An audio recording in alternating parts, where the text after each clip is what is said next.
کیا اب یہ ابہام دور ہو گیا ہے کہ انتخابات آگے پیچھے ہونے ہیں یا ابھی بھی کچھ شک کی کہیں گنجائش موجود ہے؟ بسم اللہ الرحمن الرحیم۔ ندیم صاحب، سب سے پہلے تو شکریہ۔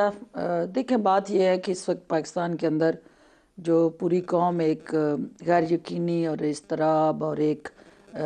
افواہ ساز فیکٹریاں روز کوئی نہ کوئی خبر سنا رہی تھی، تو الیکشن شیڈیول کے بعد ہوپ فلی وہ افواہیں دم توڑ گئی ہیں اور ایک پولیٹیکل پروسیس جو ہے پاکستان میں اس کا آغاز ہو گیا۔ ہر سیاسی جماعت جو ہے وہ اپنے اپنے طور پہ اپنے تمام جو کینڈیڈیٹس ہیں ان کے انٹرویوز اور سلیکشن کے مرحلے سے گزر رہی ہے۔ استحکام پاکستان پارٹی بھی اپنا وہ تمام جو ہوم ورک ہے وہ مکمل کر چکی ہے، اور تمام ہمارے جو کینڈیڈیٹس ہیں وہ اپنے اپنے حلقے کے اندر کاغذات نامزدگی لے بھی رہے ہیں اور جمع بھی کرائیں آپ گے، کی اور جماعت کی تو انشاءاللہ بڑی خبر یہ ہوگی کہ آپ نون لیگ سے سیٹ ایڈجسٹمنٹ میں جاتے ہیں یا نہیں جاتے ہیں؟ اگر جاتے ہیں دیکھیں، تو یہ نون لیگ اور آپ دونوں کی سیاست کے حوالے سے کہاں پیش رفت ہوگی؟ اس میں جو اہم چیز یہ ہے کہ ایک بات چیت کے مرحلے کا آغاز ہوا، وہ بھی انڈر پروسیس ہے، اس کا حتمی ابھی تک کوئی رزلٹ سامنے نہیں آیا، لیکن جو حلقوں کی سیاست کرنے والے ہیں انہوں نے انتظار تو نہیں کرنا، نہ وہ یہ دیکھیں گے ان کہ پرنسپل تو حتمی دونوں فاصلہ۔ جماعتوں میں یہ اتفاق ہے کہ سیٹ ایڈجسٹمنٹ کے اوپر صرف یہ ہے کہ قومی اور صوبائی کی کتنی سیٹوں پہ آپ مالک ایگری صاحب، اس کرتے ہیں؟ میں اصل میں یہ ہے کہ جو استحکام پاکستان پارٹی کے اندر الیکٹیبلز آئے ہیں وہ سارے جو ہیں وہ اپنے اپنے حلقے کی سیاست کرتے ہیں۔ ہمارے لیے یہ بڑا مشکل کام ہے کہ ہم اس میں پک اینڈ چوز کریں اور ہم یہ دیکھیں کہ اس کو ایڈجسٹ کر لیں اور اس کو رہنے آپ دیں۔ کتنی قومی اور ہماری صوبائی کی پارٹی، مانگ رہے ہیں سیٹیں پی ایم ایل این سے؟ ہماری جو ہم نے لسٹ دی ہے وہ مور دین 40 40 دونوں ایم این ملا اے، کے؟ نہیں نہیں، M N 40 A M N A's, اور کوئی 70 کے قریب M P A's. 70 M P S? جی تو جی، نون لیگ آپ سوچتے ہیں کہ اتنے بڑے ایم این ایز کی تعداد آپ کو دے دے گی؟ دیکھیں اس میں یہ ہے کہ جو ہمارے جہاں جیتے ہوئے کینڈیڈیٹس ہیں وہاں ہمارا بڑا ضروری یہ ایک مطالبہ اور جائز حق بھی ہے کہ وہاں جو ہمیں جہاں سے اسپیس جیتا ملے، ہوگا ہے اس جو کو وہ جیتے سیٹ دی جائے۔ جہاں ہماری پارٹی کسی وجہ سے بھی ہاری ہے تو وہاں ڈسکشن اور ڈائلاگ کے ساتھ ہم یہ اس حلقے کے گراؤنڈ ریالٹیز اور انالیسز کے بعد یہ طے کر سکتے ہیں کہ کون کہاں کیا سپیس لے سکتا ہے۔ لیکن ابھی تو حتمی طور پہ، کیونکہ پارٹی کے اندر بھی دو رائے ہیں، ایک رائے یہ ہے کہ ہمیں کسی صورت بھی اس اتحاد میں نہیں جانا چاہیے، اور دوسری رائے یہ ہے کہ ہمیں سیٹ ایڈجسٹمنٹ کے ساتھ ایک in the larger longer national interest کوئی گیو اینڈ ٹیک سے سپیس جو ہے کچھ دینی چاہیے، کچھ لینی چاہیے پولیٹیکل، اور اس میں ایک سسٹینیبل گورنمنٹ کا جو کانسیپٹ ہے اس کو ابھی پروموٹ کرنا جہانگیر چاہیے۔ ترین تو لودھراں سے اگر الیکشن میں جاتے ہیں تو وہ لودھراں سے جیتے ہوئے نہیں ہیں۔ علیم خان اگر لاہور سے قومی کا الیکشن لڑتے ہیں تو وہ لاہور سے قومی نہیں جیتے ہوئے ہیں۔ تو آپ قومی میں جاتی ہیں تو آپ قومی سیالکوٹ والی سیٹ آپ نے بھی نہیں جیتی ہوئی ہے، تو آپ بالکل، تینوں کے مقابلے میں پھر وہ امیدوار کھڑے کریں گے یا نہیں کھڑے کریں گے؟ دیکھیے یہ چیز ایک کنسنسس کے ساتھ آگے بڑھنی ہے، اور یہ چیز کسی فرد کے انٹرسٹ یا کسی انڈیویجول کے بینیفٹ کے ساتھ نہیں جڑی ہوئی۔ جب ہم ایک بڑے پولیٹیکل لینڈسکیپ پہ بیٹھ کے ایک کنسلٹیشن سیشن میں انگیج ہوتے ہیں تو اسی کا نام جو ہے وہ سیاست ہے کہ آپ کو کچھ دینا پڑتا ہے، کچھ لینا پڑتا ہے، اور آپ کو آگے بڑھنا پڑتا ہے۔ تو آگے بڑھنے کے لیے ہمارا جو نیریٹو اس کا استحکام پاکستان کا سب سے امپورٹنٹ ہے کہ ایز اے جماعت ہماری ریکگنیشن ہو، ایز اے جماعت ہمارے جو الیکٹیبل ہیں وہ میدان میں اترے، اور ہر حلقے میں ہمارا سٹرکچر جو ہے وہ ایگزسٹ کرے۔ سیٹیں جیتنا، سیٹیں لینا وہ ہماری پہلی پرائورٹی ہے، لیکن ہم یہ بھی نہیں کر سکتے کہ ہم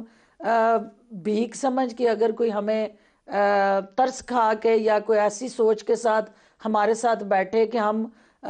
سیاست کے اندر ہمارا وجود کمزور ہے، یا اس سوچ کے ساتھ کہ کوئی بڑی جماعت جو ہے ہمیں ڈکٹیٹ کرے، تو یہ ایک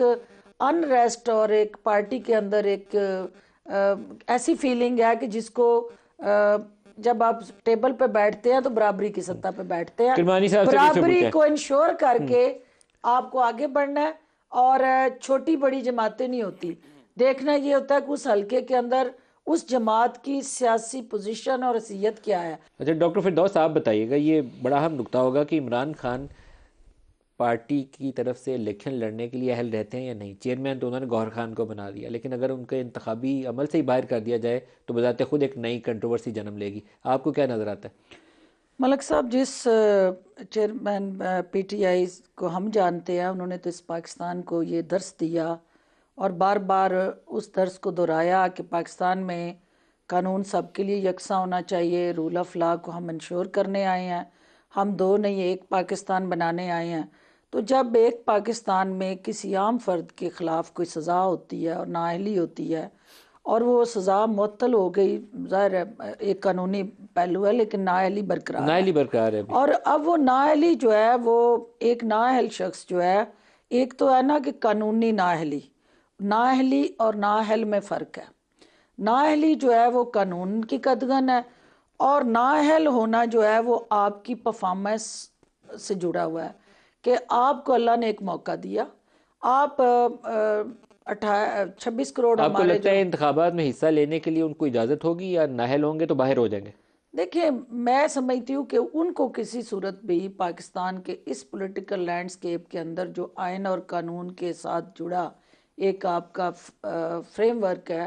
وہ فیوریٹزم پہ نہیں جانا چاہیے، وہ ان کے فیس کو نہیں دیکھنا چاہیے، الیکشن میں وہ ان کے حصہ لینے کیس، کی اجازت ہوگی یا نہیں؟ ڈائریکٹ ان کو آنسر۔ میں جج نہیں ہوں، لیکن میں یہ توقع کرتی ہوں کہ ان کے فیس کو نہیں دیکھا جائے گا، ان کے کیس کو دیکھا جائے گا، تو کیس کیا اور کہتا ہے؟ کیس جو ہے وہ اس کے اندر جو کانٹینٹ ہے اور جس قسم کے ریلیونٹ آپ کے پاس پروفس ہیں اور جو گواہان ہیں، ان سب کو جب آپ اکٹھا کرتے ہیں تو پھر کیس کی پوزیشن مضبوط ہوتی ہے اور فیس جو ہے وہ داغدار ہو جاتا ہے۔ دوسری بات آپ ان سے یہ کہہ رہے اس کا تھے کہ مطلب یہ ہے کہ عمران خان کو الیکشن میں حصہ لینے کا موقع دیکھیں نہیں یہ ملے گا؟ فیصلہ الیکشن کمیشن نے کرنا ہے، لیکن جو بظاہر ایک قانون دان تو سلمان اکرم راجہ صاحب ہیں، لیکن جو تھوڑا سا 23 سال سے ان پارلیمان کی راہداریوں میں ہم بھی دھکے کھا رہے ہیں، تو ہمیں جو تھوڑی سی انفارمیشن ہے وہ یہ ہے کہ آپ قانون سے جب کھلواڑ کریں گے، قانون کو گھر کی لونڈی بنائیں گے، اور جب آپ اپنے کسٹوڈین بن کے ایز اے رہبر آپ رہزن بن جائیں گے، اور وہ جو آپ کو صادق اور امین کا ٹائٹل ہے وہ چوری کے ساتھ جڑ جائے گا، اور آپ اپنے ان نادان ساتھیوں اور اپنے مرشد کے ہاتھوں اس حد تک وکٹم بن جائیں گے کہ مرشد آپ کے گھر کے نوادرات تحائف اور وہ بھی بیچ کے آپ کے اس ٹائٹل کو جو آپ پرائیڈ تھے سمجھتے تھے اور پوری قوم اس کو اون کرتی تھی، آپ پھر خود عدالت کے کٹہرے میں کھڑے ہو کے جواب دے رہے ہوں گے کہ یہ چوری جو ہے وہ سینہ زوری کے ساتھ جو ہوئی اس کے پیچھے جو ہے کوشہ وہ خانہ میں پس پہلے تو پردہ خالی الیکشن حقائق تھا، کیا ہے۔ ابھی نیب والے بھی اس میں آ گئے اچھا، ہیں۔ اس میں ایک چیز میں ملک جو جملے میں بریک آ گئی۔ پاپولیرٹی کی بات ہوئی، تو پاپولیرٹی پاکستان کا آئین اور قانون جو ہے کسی شخص کو بھی الیکشن والے دن ووٹ کی پرچی کے کاؤنٹ کے تعین سے دیکھتا ہے کہ پاپولر کون ہے۔ یہ ورچوئل ٹویٹر ٹرینڈ اور یہ لائکس اور سوشل میڈیا کی شیئرنگ جو ہے پاکستان کے آئین میں، الیکشن کمیشن کے قانون میں کسی کی ہار اور جیت کا یہ فیصلہ نہیں کر سکتا۔ جو انتخابی عمل ہے اس کے اوپر اس کا قابل بھروسہ ہونا، وہ بھی ایک بذات خود ابھی تک ہمارے سامنے بہت بڑا چیلنج نظر آ رہا ہے۔ پی ٹی آئی کو اوپن یا فری فیلڈ اس کو نہیں ملنے والی، وہ تو لیول پلینگ فیلڈ کا بار بار تذکرہ کرتے ہیں، ایسا کچھ نہیں ان کو ملنے والا، تو ایسے نتائج جو ہے وہ کیا تسلیم کر لیے جائیں گے؟ ملک صاحب، ایک ہے سیاسی جماعت، اور اس سیاسی جماعت کے کچھ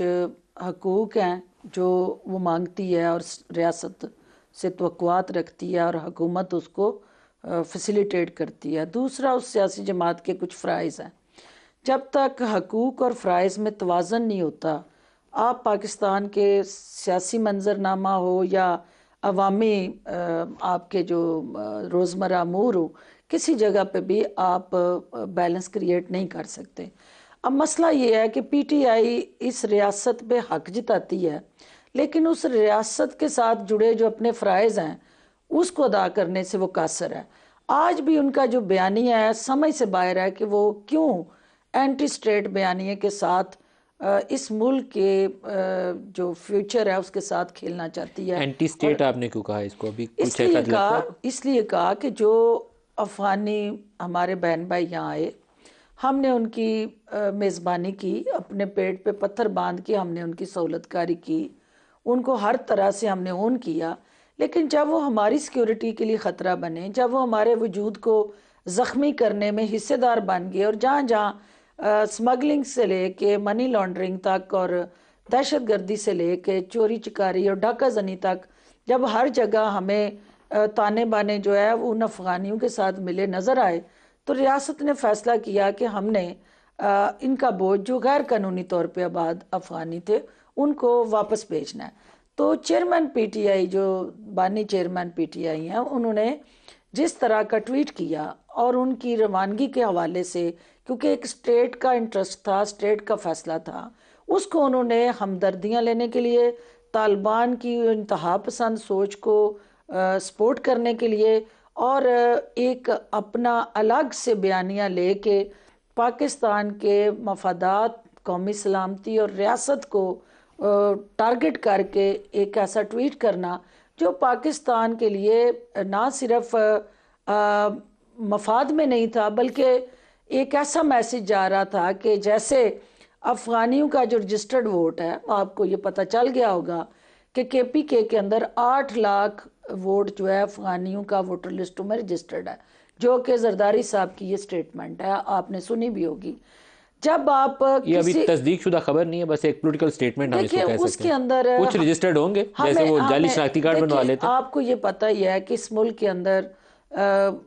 اداروں کے اندر جس قسم کی کالی بیڑیں گھسی رہیں، اور انہوں نے آپ کی شناخت جو شناختی کارڈ تھا بحیثیت قوم، وہ بھی پیسے کی خاطر ایسے لوگوں کو بیچے، پاسپورٹ بیچے، اور شکر الحمدللہ کہ اب نادرا کا ڈیٹا اور پاسپورٹ کا ڈیٹا جو ہے اس میں بھی اب پیکا ایکٹ لگ کے اس کو سیکیور کر لیا گیا ہے۔ وہ چیزیں جہاں ریاست کا وجود اور آپ کی نیشنل سیکیورٹی اسٹریٹجی کے بیسک فنڈامنٹل پرنسپلز ہیں، جب آپ ان کو بریچ کرنے چڑھ دوڑیں گے تو پھر وہ جماعت جو ہے پاکستان کے وجود کے لیے خطرہ بن جاتی ہے۔ اور جب ایسی سوچ کے ساتھ ہمیں اس جماعت سے مسئلہ نہیں ہے، کم از کم میری ذات کو نہیں ہے، لیکن ان کی جو سوچ ہے، جو بیانیہ ہے، وہ زہر آلود جو ان کا ایجنڈا ہے، آپ اسے اینٹی اسٹیٹ کہتے ہیں۔ ہاں، وہ کرمانی پاکستان کے صاحب، وجود کے لیے خطرہ یہ ہے۔ جہانگیر ترین جو ہے اور نواز شریف کے معاملے میں ایک 5 رکنی بینچ تھا سپریم کورٹ کا، جس نے کہا تھا کہ ان دونوں کی نااہلی تاحیات ہے، تو اس کا فیصلہ ایکٹ سے خالی انڈو نہیں ہوتا، یہ شاید سپریم کورٹ کا جو بینچ ہے یہ اس کو ختم کرنے کے لیے راہ ہموار کرے گا۔ آپ کیا دیکھتی ہیں؟ دیکھیں، میں یہ سمجھتی ہوں کہ ہمیں جب اس ملک کے اندر جو انسٹیٹیوشنز جس کام کے لیے بنائے گئے ہیں، اگر ہم ان پہ اعتماد کر لیں، اور سپریم کورٹ ایک سپیریئر جوڈیشری فورم ہے جس کے اندر ایٹ لیسٹ پاکستان کی ہر وہ عدالت کے اندر یا ہر ادارے کے ساتھ جو بھی وکٹم ہوا، اس نے آ کے ان کا دروازہ کھٹکایا اور وہاں انہوں نے اس کو ریلیف دیا۔ ہم یہ توقع کرتے ہیں کہ جو ماضی میں ہوا، ذاتی پسند ناپسند کی بینڈ چڑھے جہانگیر ترین صاحب، انہوں نے ایک لیول کہہ لیں سیٹل کرنا تھا، ایک سکور سیٹر کرنا تھا، ایک شخص کو صادق اور امین قرار دینا تھا، اور دوسرے کو ایک ٹارگٹ کر کے کسی نہ کسی وجوہات میں نہیں جانا چاہتی، تو ان کو نااہل کر کے اس سسٹم سے باہر رکھنا تھا۔ لیکن دیکھنا یہ ہے کہ اس سسٹم کے اندر سے باہر بیٹھ کے بھی اس شخص نے اپنے عوام کے لیے، اپنے ملک کے لیے اور اپنے علاقے کے لیے جو خدمات انجام دی، اگر اس شخص کو یہ موقع ملتا تو وہ بہتر پرفارم کر کے اس ملک کے جہانگیر کم از ترین کم قربانی کا بکرا بنائے گئے تھے، نہ کیونکہ صرف نواز قربانی شریف کو کا دیا جا بکرا، چکا تھا تو اب حساب برابر کرنا تھا، عمران کو کر نہیں دے سکتے، نہ انہوں نے کہا ترین صرف کو کر قربانی دو۔ کا بکرا بنایا گیا، بلکہ جس قسم کا قربانی بعد میں لگنے کے بعد بھی آپ یہ یقین ہو جاتا ہے، اطمینان ہو جاتا ہے کہ چلو رضا الہی کے لیے ہم نے اللہ کو راضی کر لیا۔ تو یہاں پہ جو قربانی کی گئی،